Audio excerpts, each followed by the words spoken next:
YouTube, Quinn Wade. Comes out that instant basketball analysis on Analysis Playground on YouTube, exclusively on there forever.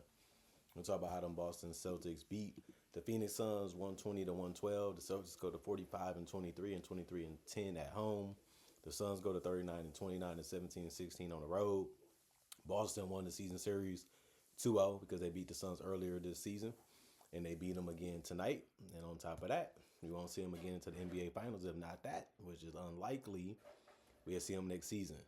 Boston lost the first quarter 32 to 31. Then they won the second quarter 34 to 29. Then they won the third quarter 26 to 25. And then they won the fourth quarter 29 to 26. This wasn't an easy one, but at the end of the day, it was a fun one to watch. Royce O'Neal, 19 minutes for him. He had 6 points. He went 2 of 5 from 3. Not that great, not that bad. He also had 2 rebounds, 3 assists, no turnovers, and 2 blocks. And he had a personal foul and finished as a -4 and plus minus. Space the flow, keep the ball moving, protect the rim, protect yourself as a defender, make things difficult as much as you can, and just continue to buy into what the team and the coach need from you. Iguodala did the same, 33 minutes, 4 points, 2 of 4 from the field, 4 rebounds, 8 assists. You don't expect him to get 8 assists, but he did a good job of getting the ball to the guys when they needed it and when he synced them open. Just see what they're gonna do with it after you give them the ball. And it ended up working out when it came to assists for him. He had 2 steals. That was really good also.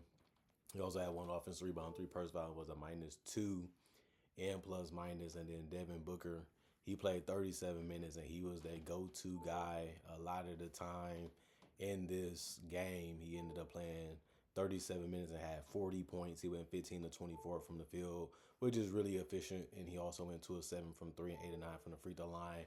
He does the same thing every game, and he understands how to use his body. He understands how to use his feet. He understands how to get the shots that he wants. And he's always one step ahead of his opponent, and that's how it works out for him every game for the most part. But he did have 7 turnovers, so the Celtics was able to catch him a couple times. They was able to get him a couple times.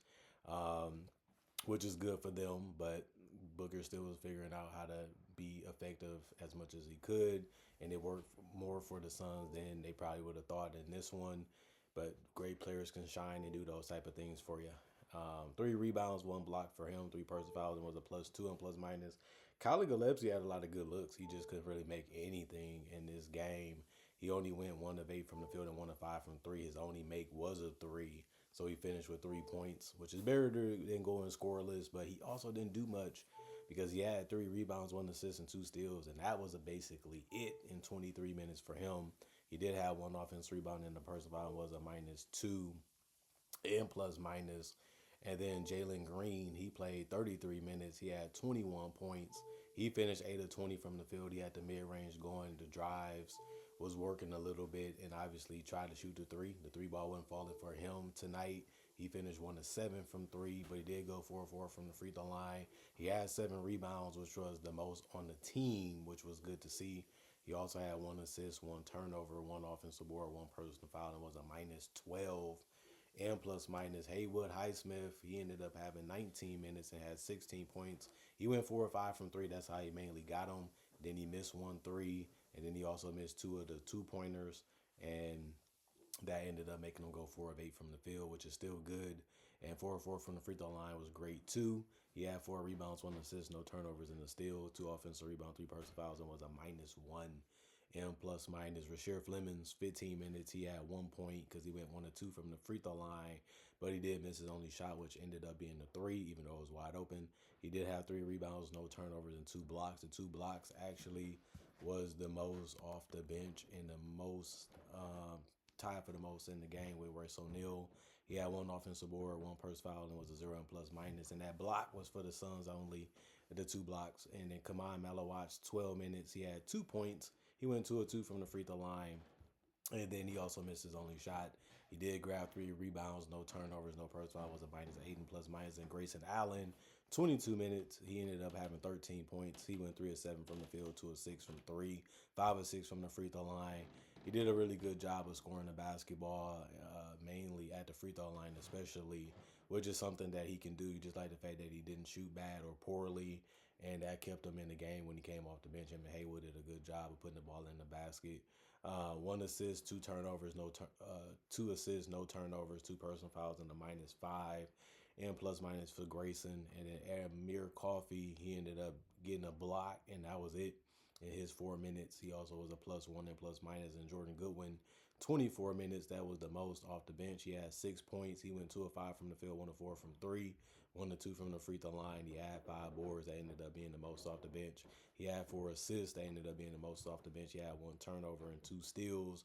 The 2 steals was tied for the most in the game for the Suns. That's how good of his night was doing the other small things, but he did get 5 personal fouls, which is a lot in 24 minutes. But Celtics got a lot of guys that's physical, a lot of guys that's confident, so they're going to always try you, and you can get caught up that way too, trying to meet fire with fire, match fire with fire, and he was a -9 and plus minus by the end of the game. And then the Celtics, Jason Tatum looked it good again.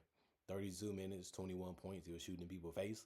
Didn't always work out. It's a tough shot. The three is the hardest shot, especially when you put even more of emphasis of taking it even harder when you're doing it in front of somebody that can possibly block you or something. But he finished 2 of 8 from three and 8 of 18 from the field. He just really looking very comfortable and very, very smart when he's out there, and how he's been playing and how he's been carrying himself was really, really good in this one too. 7 rebounds on top of that, 4 assists. He also had 2 turnovers and a steal. He did have 1 offensive rebound and only had 1 personal foul, and was a +11 and plus minus by the end of the game. He's carrying his weight. He's coming in knowing that they need him to be a distraction for some players. They know that he can help on the boards. They know that he's a good playmaker. They know that he can get his own, but they know he can also play off of him and get good looks that way too. So he just been a perfect fit as we thought that he would be, and he's just looking better than a lot of us thought he would be at the NBA level. He's a starter playing starter minutes and missed all that time, and he actually showing you that he still belongs, in the league, and he's going to be one of the better players. All we can hope for by the end of this season going into the playoffs. And then Sam Hauser, he went 1 of 3 from the field, 0 of 2 from three, meaning that he missed his only shots was threes, and he made his only shot, which was a two. And he finished with 2 points for that reason. He had 4 rebounds, 2 assists, 1 steal, 2 offensive rebounds, 4 personal fouls, and was a +5 and plus minus. Kada, he only had 5 points. He went 2 of 4 from the field, 1 of 1 from the free throw line. He also only had 3 rebounds, so a low amount of points, a low amount of rebounds. He did have 6 assists though. 1 turnover, 1 steal, and a block. He also had 2 offensive boards, 3 personal fouls, and was a +5 and plus minus. Good game from him. And then Derek White, he was efficient. He took good quality looks, and he just had a better game of knocking them down. 21 points for him. He went 8 of 16 from the field, 5 of 11 from three. The shots are coming better. They're getting a little easier because he has another ball handler. He has another guy that can get shots. And so it makes his job a lot easier and not have to rush and force the being so dependent on offensively every single game like he was before when Tatum got back. 4 rebounds, 5 assists, 4 turnovers for him. He had 1 steal, 1 block. He almost fouled out though. He ended it with 5 personal fouls, but he played enough and did enough for us to where his benefits outweighed the foul trouble.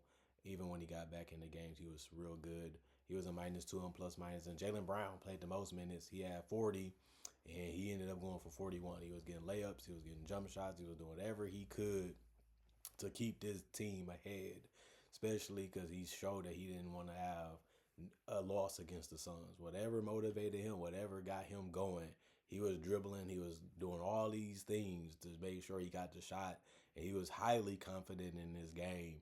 And if he wasn't making them or wasn't getting close to making them, he was at the free throw line. 19 of 21. That's a crazy amount of free throws. He has complained about not getting enough fouls, and he can't say that in this game. And if he does, I don't know what you really wanted them to do, because they could not stop him. They could not stay in front of him. They could not make things as difficult as they probably wanted to. That just showing you how good and how great he is as a player this year, and how good his IQ and court awareness is. He has 7 rebounds, 6 assists, 4 turnovers, a steal, and a block. 1 offensive rebound, no personal fouls, and was a +9 and plus minus. Luka Garza, 11 minutes. He had 3 points. He made a three and missed a three. And then he had 3 rebounds, no turnovers, 2 personal fouls, and was a +6 and plus minus. And Peyton Pritchard, he played the most minutes off the bench, which was 37. He ended up having 19 points and went 6 of 13 from the field, 5 of 9 from three, and 2 of 2 from the free throw line. He was getting buckets in this game, and he had some deep threes basically from the logo. He was just splashing them, and he was just feeling himself as he should because he was making them and he was taking them, and he was getting the results that he wanted and the team wanted. So can't really blame him for it. 4 rebounds, 6 assists, 2 turnovers, and a steal. 1 offensive rebound, 4 personal fouls, and a +8 and plus minus. His ability to make shots when the clock is low or when the game is at halftime or almost over is just really, really good that he's been doing it over and over again throughout the season. He don't know how much we need him. He don't know how much we really need him to play well every night. He's just a big part of what we do. He's essential to Celtic culture, and he's essential to our success. I just want him to know that.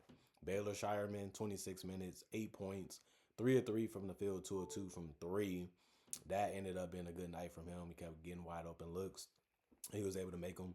He did have 5 rebounds, 2 assists, no turnovers, and a steal, no personal fouls, and a +5 and plus minus. And Hugo Gonzalez.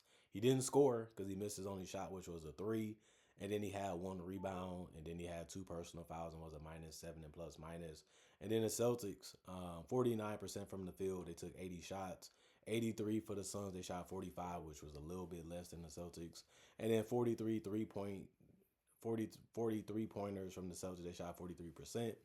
And then 40 also for the Suns. They shot 32%. That was a reason why the Celtics was able to win too. And then 27 free throws for the Celtics.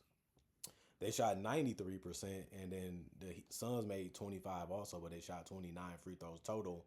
But they shot only 86% for that reason. So that's another little small thing that worked out for the Celtics. They shot better from three. They shot better from the free throw line. They shot better from the field, and they also had 38 rebounds, and the Suns had 35. They had 31 assists, while the Suns had 26. They had 13 turnovers, while the Suns had 9. Both teams had 7 steals, but the Celtics had 3 blocks, while the Suns had 6. And then 7 offensive rebounds for the Celtics, 8 for the Suns. 31 defensive rebounds for the Celtics, 27 for the Suns. 21 personal fouls for the Celtics, 20 for the Suns. And just a good game from both teams, really going blow for blow as much as they could. Devin Booker was stepping up. Jaylen Brown was stepping up. The guys was making shots for both teams whenever they was open and trying to find a way to get open. And then they just did a good job of hanging in there. But one team got to win. One team got to lose. I'm happy that the Celtics got to win as a Celtics fan, and I'm glad that the Suns did lose. But at least they put on the show and really was competitive and gave us a real challenge and made it tough. And we earned our respect. We played as hard as we could. We came to win the game and got it done. And we're just getting healthier. We just getting more confident. We just showing that we can get it done on both ends of the court. And we're just showing you that we're one of the best teams in the league. And we all getting that respect, which we didn't get in the beginning of the season and preseason. But we definitely got it throughout the rest of this season. And let's see if we can get back to that championship level of play before the playoffs start. And that should be our goal. And the Suns probably feel the same. But we'll see what happens when they get Dillon Brooks back, and we don't know when he's going to get back, but hopefully it's before the playoffs too, so we can see them play some of their best basketball before the season is over, since they really haven't had their team or their main guys healthy for the majority of the season. But that's a story for another day. Comment, like, subscribe, share. Hit the notification bell to get that analysis when it first come out. Y'all stay blessed up. Y'all stay good. Peace. And I'll see y'all later today, hopefully with more analysis.